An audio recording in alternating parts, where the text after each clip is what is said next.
lya Protection of Sovereignty Bill lyongedde okubeera nga lirabisa gavumenti okuva ebugwanjuba paka ebuvanjuba oba ebuvanjuba paka ebugwanjuba.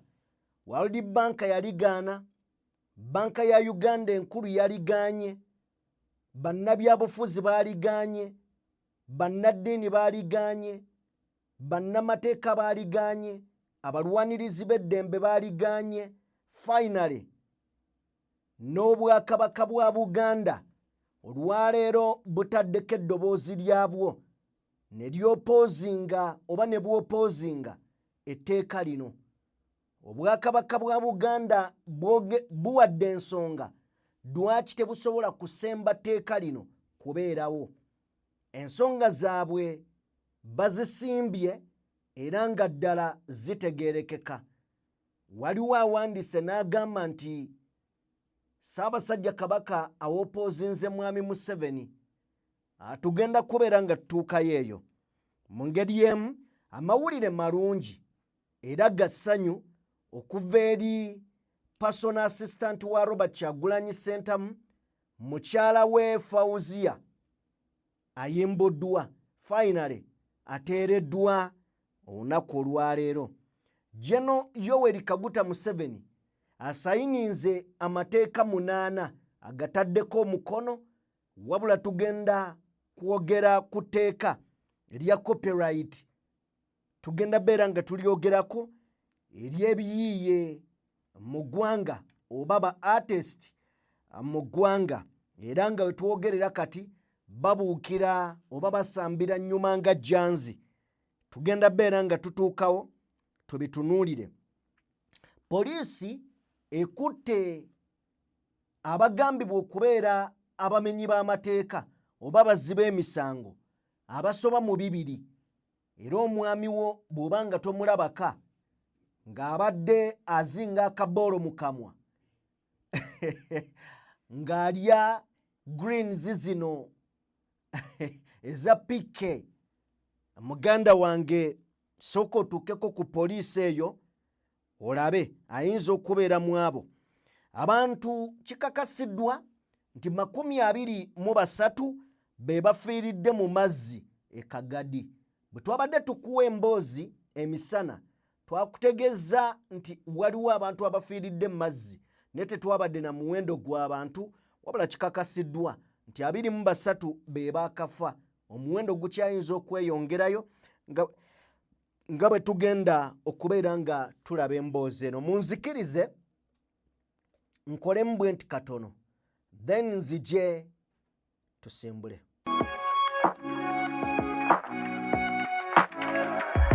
DPTV Uganda, Dawn People Television.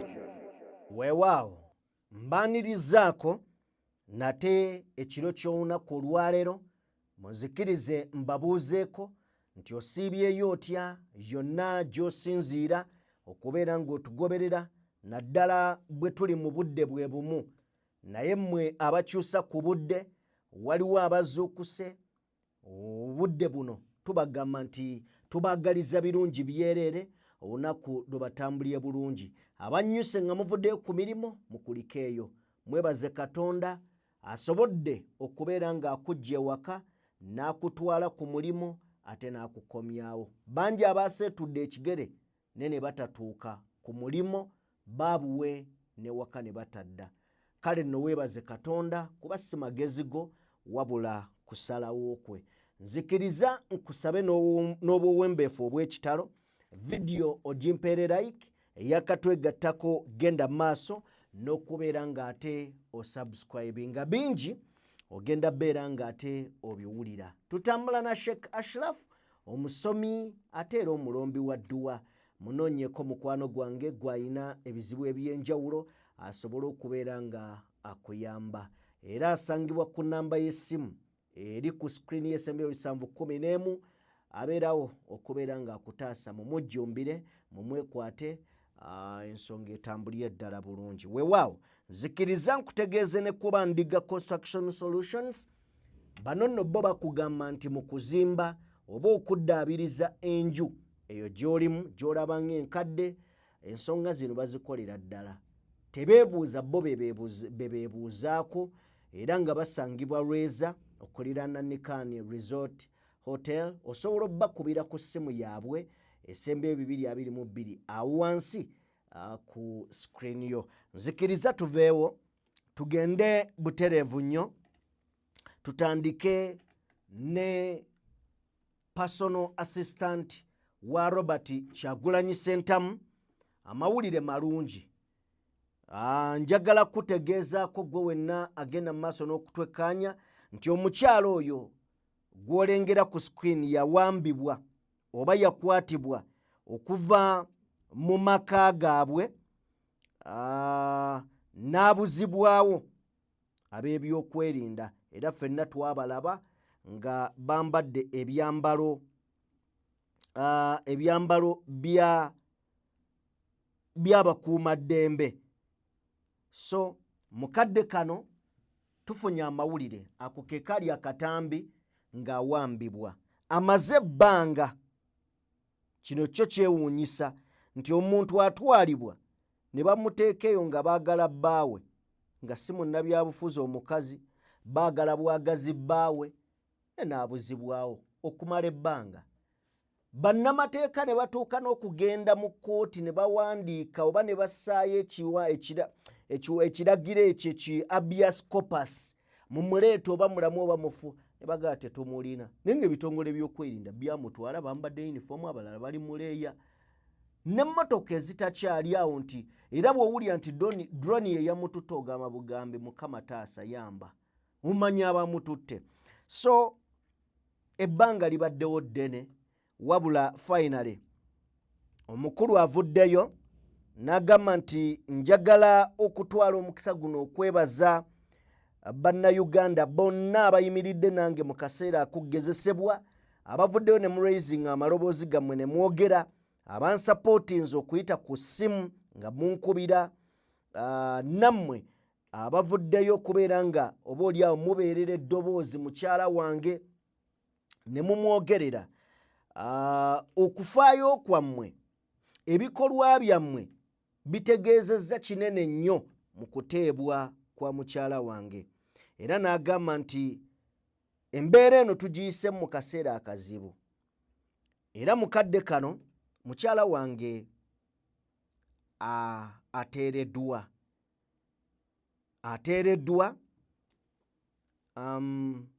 Omukulu agamba nti musiimu nnyo eri bannayuganda abalwanye okulaba ngadde ewaka era avaayo. Agambye Mama Kyeyuna is finally free. She is experiencing some serious health complication. Nti agenda maaso n'okubeera nga ayina obuvune obw'enjawulo nga bwe mumanyi omuntu bamusibye ebikoze bitya abadde talya bulungi sinakini n'ebirala. So agamba nti naye at least kasita ateereddwa bino ebirala tunaabirwanako. Tunaakola ki? Tunaabirwanako. Wabula agamba nti in a special way, thank you webale nnyo Mr. President Bobi Wine gwe Mama Kyeyune ajja kigambo ky'Oluganda ndowooza kitabuse ajja kwenoonyeza ndowooza Mama Kyeyune ajja kwenoonyeza kyabadde ategeeza. So Mukama mulungi n'abalala babate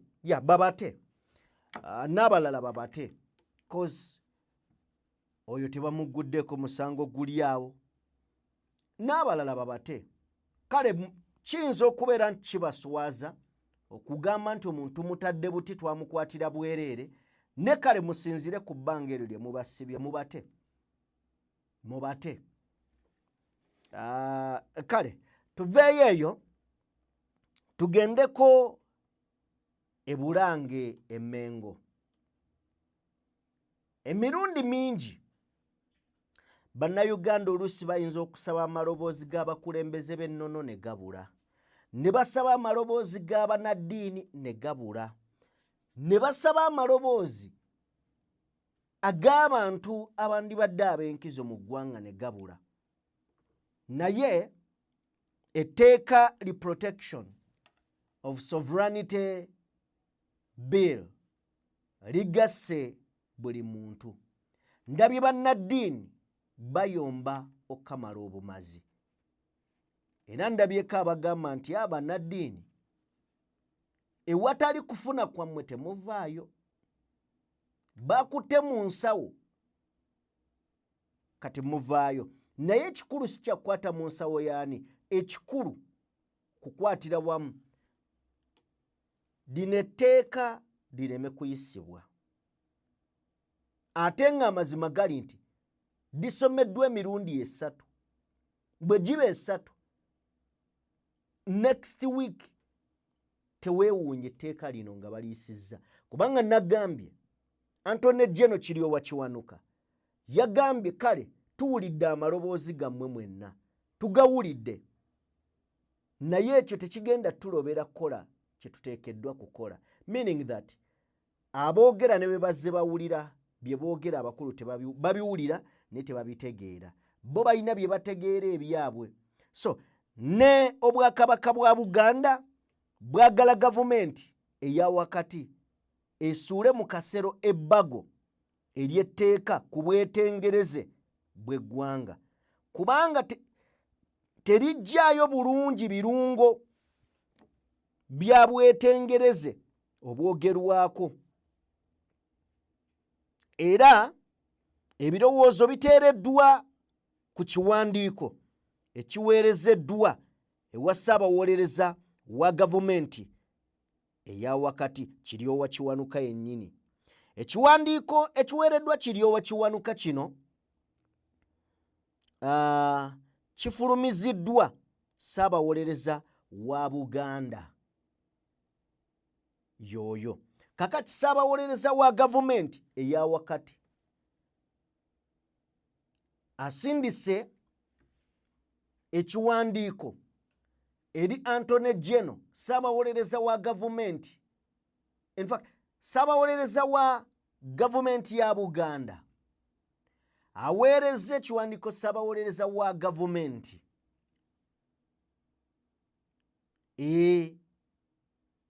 era nga oyo ye Kiryowa Kiwanuka, then owa Buganda ye Christopher Bwanika, omwami oyo ow'ekitiibwa Christopher Bwanika.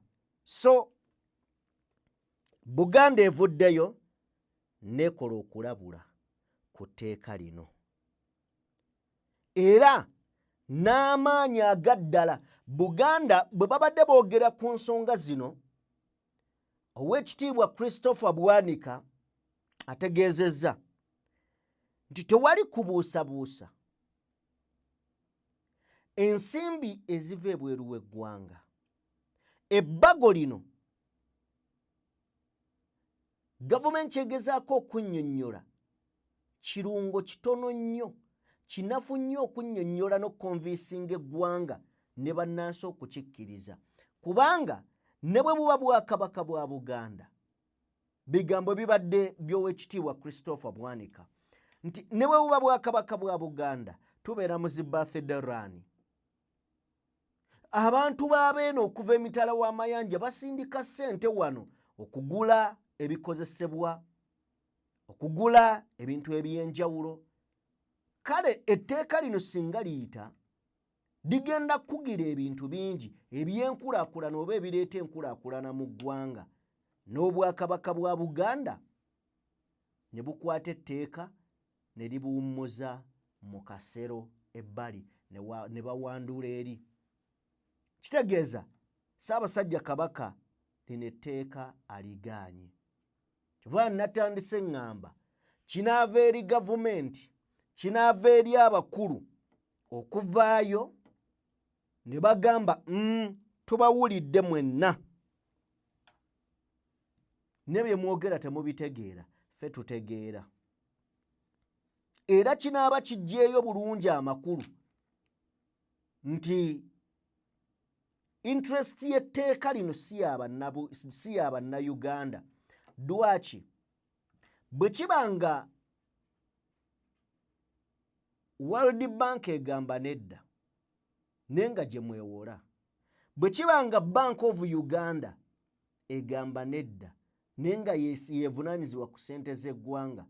Bwe kibanga ebibiina by'abannakyewa bigamba nedda, bwe bibanga oba bwe kibanga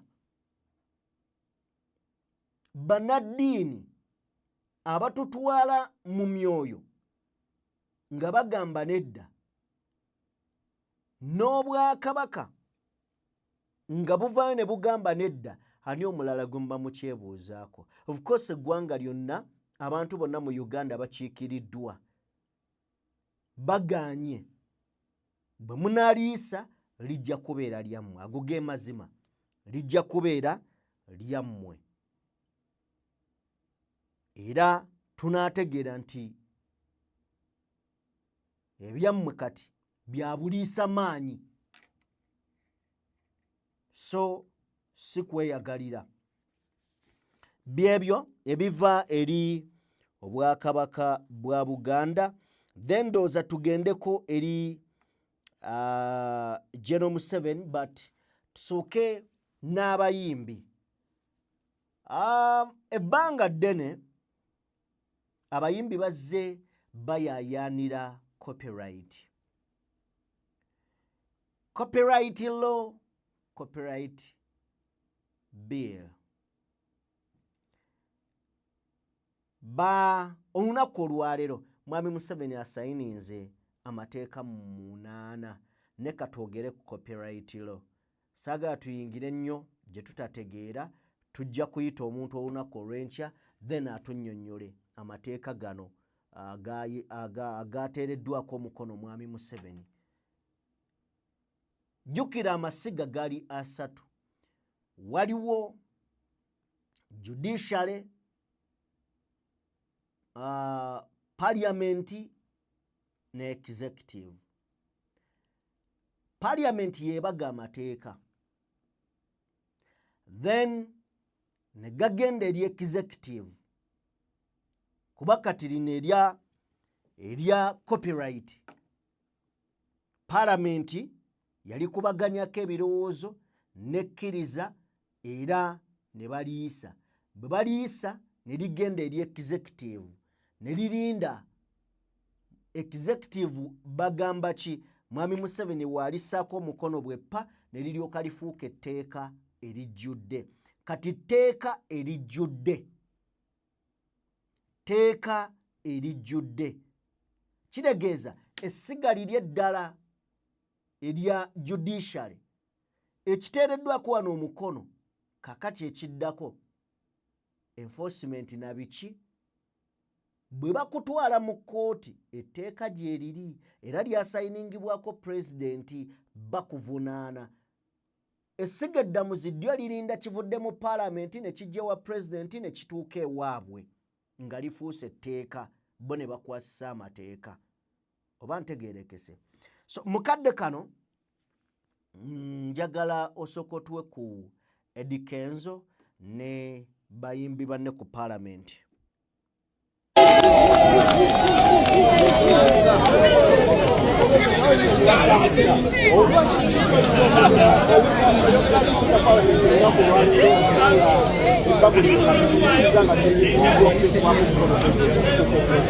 Sokera ddala ngenda sooka kwebaza Katonda, okubiri neebaze gavumenti olw'omulimu gwekoze, olwokusatu ngenda kwebazawo na Mukyeyatula kubanga ye musajja yatandikira ddala okuteekamu amaanyi era n'ateekamu buli kimu ekisoboka okulaba nga Kristo omulimu bagusanga ng'alina kyatandise twebaza nnyo olwakitwonalebo Speaker of the Parliament, Deputy, kozera ntwebazaako n'Honorable Minister Nyamutolo Fiona eyasobola okuba nga ate naffe ajja wano n'atubeereramu nga bwe mwalaba, n'atunotulo okuba nga aleeta biiro eno n'etandika ku sayidi ya gavumenti era nawano tusesebe webale. Bye byali ebigambo bya akulembera abayimbi Edirisa Musuuza aka Eddie Kenzo. Now olunaku olwaleero nga bwe nkutegeezezza nti etteeka lino liyise. Ngenda kuyitiramu amateeka agayisiddwa katusooke lino ery'abayimbi. Ery'abayimbi eriyisiddwa lye bayita Copyright and Neighboring Rights Amendment Act 2026. Kakati ekiddako wano kyeki? Ekiddako oli wa bbaala, oyina radio, oyina TV, ngamba TV station, si TV receiver oba radio receiver. Ezo ze tuyine waka waffe radio receiver. Then ziri radio station. Oyina radio station, oyina TV station, oyina bbaala, oyina library, obadde olya kusala nnyimba. Kakati singa bakukwata nga toyina lukusa, ojja kifuuwa ng'okizza munda. Kugambye bamaze odisayininga kati tteeka era bakukwata ne bakutwala mu kkooti ne bakuwozesa bwe gukukka mu vi kuliko n'ebibonerezo. Kakati abayimbi muyogeyoge. Abayimbi katusuubire nti wano obugagga mugenda kufa bufe. Naye ndowooza ke kaseera n'ababadde booza mu nnyimba z'abantu mutegeere copyright gye mubadde musaba. Gwe abadde ayimba ng'odda buzzi mu bya banno, kye kiseera otegeere copyright kyeki.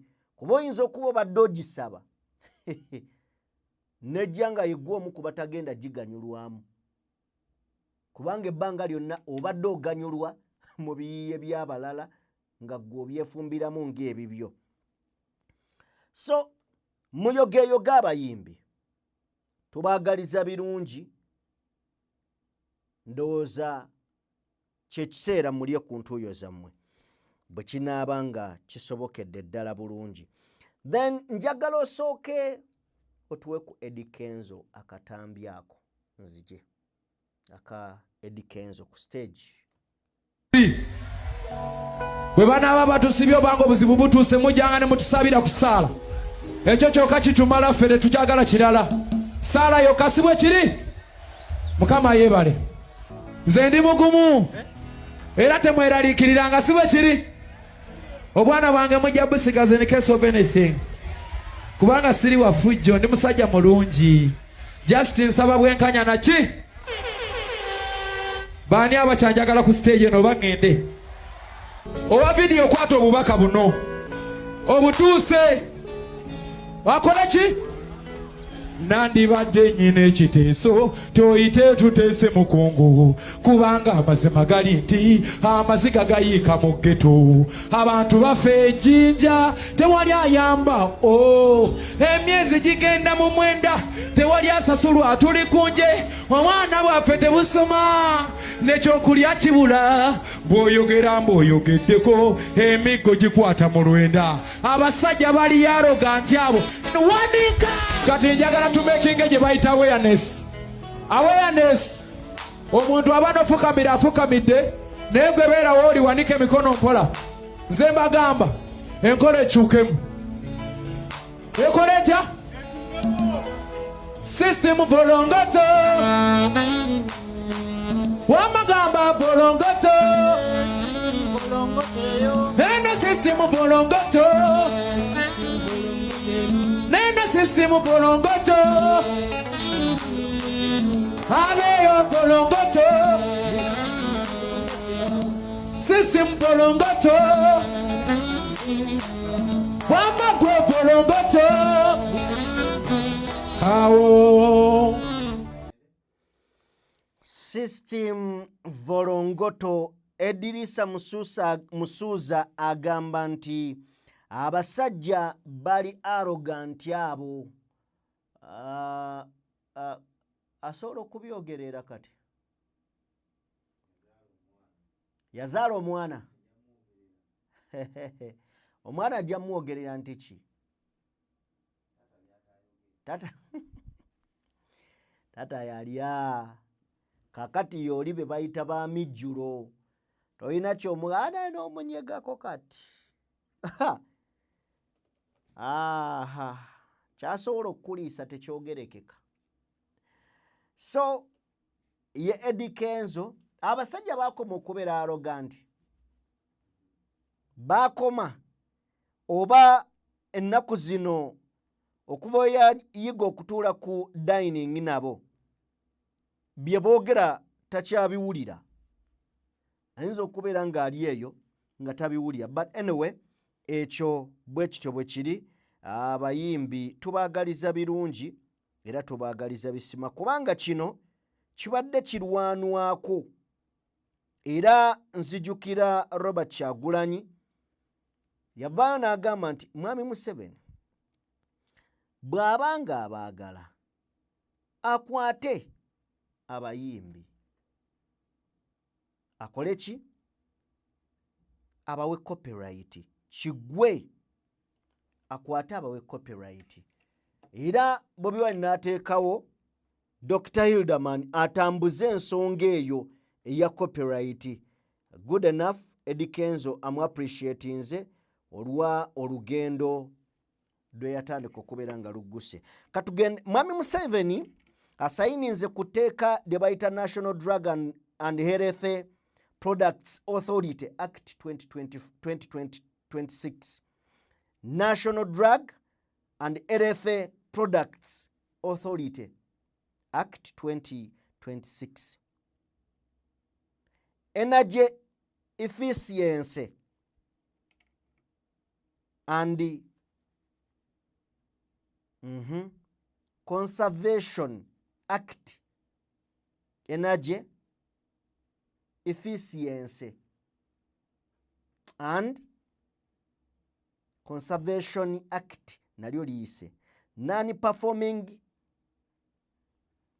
Assets Recovery Trust Repeal Act. Oba lino likola ki? Morgan. Lino likola Non-Performing Assets Recovery Trust Repeal Act 2024. Employment Amendment Act 2025 nali alitaddeko mukono. Lino erya Non-Performing Assets Recovery Trust lya 2024 alitaddeko omukono. Nerya Employment Amendment Act lya 2025 alitaddeko omukono.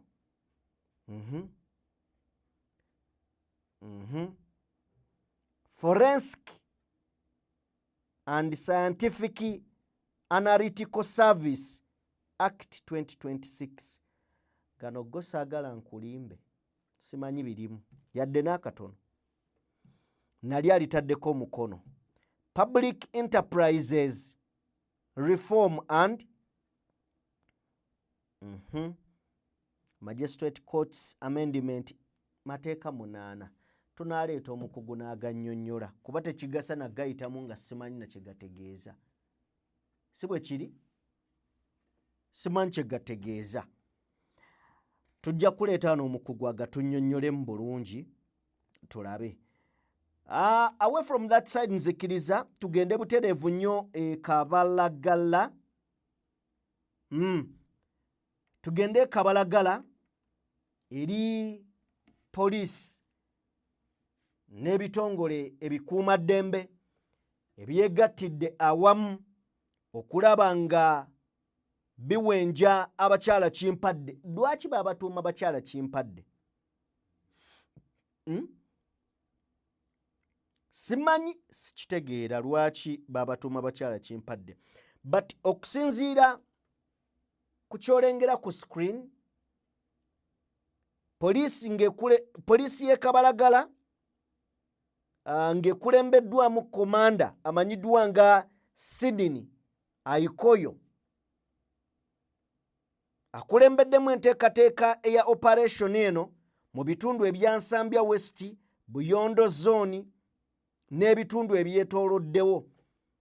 Era ekikwekweto kino kigenza okuggwa nga bakutte basuspect abawererako ddala nga kigambibwa mbu abo be bamu ku abo ababba pikipiki z'abantu, ababba amasimu g'abantu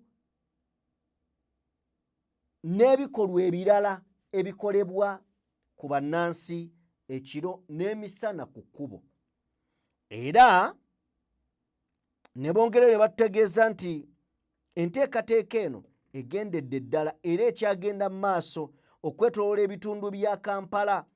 Batuuseko ne Wakiso mu disitulikiti y'e Wakiso okulaba nga bafuuza n'okubeera nga baggyawo obumenyi bw'amateeka.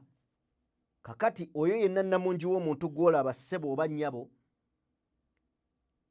bw'obeera ng'omwami we abadde akwajja enkwacyo ng'asiba akaboolo mu kamwa, oba nga omanyi atambulira mu bitundu bwe bityo nga tomulaba, okuba ku ssimu teriiko, munoonyeeko ku poliisi ezaawo. Era bali Kabalagala Police Station bagenda mu maaso n'okubeera nga babayisa mu kakuŋŋunta. Asangibwa nga talina buzibu then bamulirizinge bamute addeeka. Asangibwa oyo ye agende awere ennembe n'emisango. Abantu abasoba mu 200 be bakutte oba be bakwatiddwa, abasoba mu 200 be bakwatiddwa. So byebyo ebiva sayidi zeeyo. Ndowooza nawo tuveewo mu ngeri y'emu. Abantu 23 we tukoledde emboozi eno bali 23, wabula omuwendo gukyasobola okulinnya olwa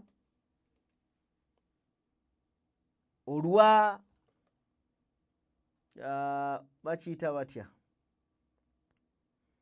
eryato okubbira, eryato lyabbidde mu mazzi e Kagadi mu disitulikiti y'e Kagadi eyo. Nja kusaba otuweeko katono nnyo ku ddoboozi eryo then nzije. Mbuka eryato nikigenda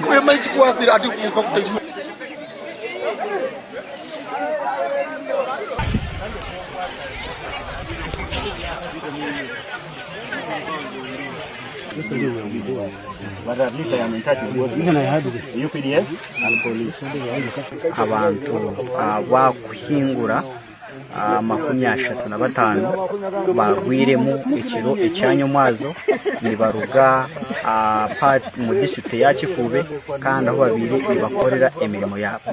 Bambuka eryato ryaremererwa ekireterire eryato eryo okugwa omumizi kandi 8 babihamu bahurire abandi abari higura 20 titokumanya aho bari. So nitushaba nti government ya Uganda na muno ekujunanizibwa kureba nti retrieving emibiri y'abagenzi abari omumizi gano ije ekore ekikubasika abagwirege mu kisaro kandi babayirige ni bakora business mu isaze lya Kikube. So babayigeni bambuka ni bataha bure bwa evening sanka isatu nekichweka bafune ekizibekyo nabwe abantu abagwiremo so kutunga report Kahiji Mwesigwa ogo afuire obatakazokere then Musinguzi Kachenji takazokere twine ogumisiriza hebwa nawe takazokere n'abantu bayinja boko eryato regeri himbira abantu 35 kwanga 40 baitu amakuru ngagamba asoboye kurugaho abantu 8 abandi bona bacabuzira kandi abantu becwekeki ndabashaba ngo nawo bwomezi bwawo bulebe kale bebo by witness ababaddewo batukakasa nti abantu baguddemu wabula tusobodde okutegeera nti abantu abasoba mu 23 be bakakakasibwa poliisi nti bo zembuyaga ezikaza engoye mu kadde kano.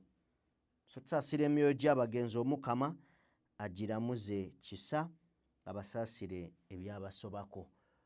Nzikiriza ndowooza tusembyeyo update ya Okello. Okello Christopher Onyum, Okello olunaku olw'enkya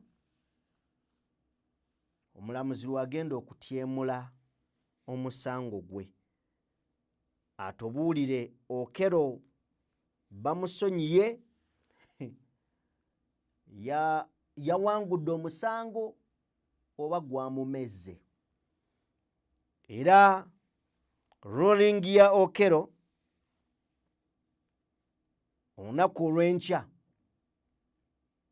ku ssaawa 4 ez'okumakya omulamuzi Alice Komuhangi agenda kubeera nga asalawo entuuko ya Okello Christopher Onyum, omusajja agambibwa okutirimbula abaana 4 ku Gaba Daycare Center. Olunaku olw'enkya omulamuzi lwakatyemula, lwakawaŋŋamula, lwasalawo entuuko y'Okello oba anyway byebyo ebisingako tujja bifuna olunaku olw'enkya. Mukama wanaaba tusasidde tuyinza obbeera live. Tujja gezaako tulabe bwe kinaaba tekisobose then updates era ojja kubeera nga ozifuna. Njagala nkusaba onzikirize nkome wano tusobole okubeera nga tuwunzika olunaku olwaleero. Mbeebaza mwenna bentambula nammwe, timwebale nnyo, mwebalire ddala okubeera nga mutambula naffe. Yenze Sajjime ndi ne Morgan oba mbadde ne Morgan Kulenzi yabadde ku mapeesa. Katonda omulungi ow'ekisa abankuumire. Mubere bulungi era mweraba.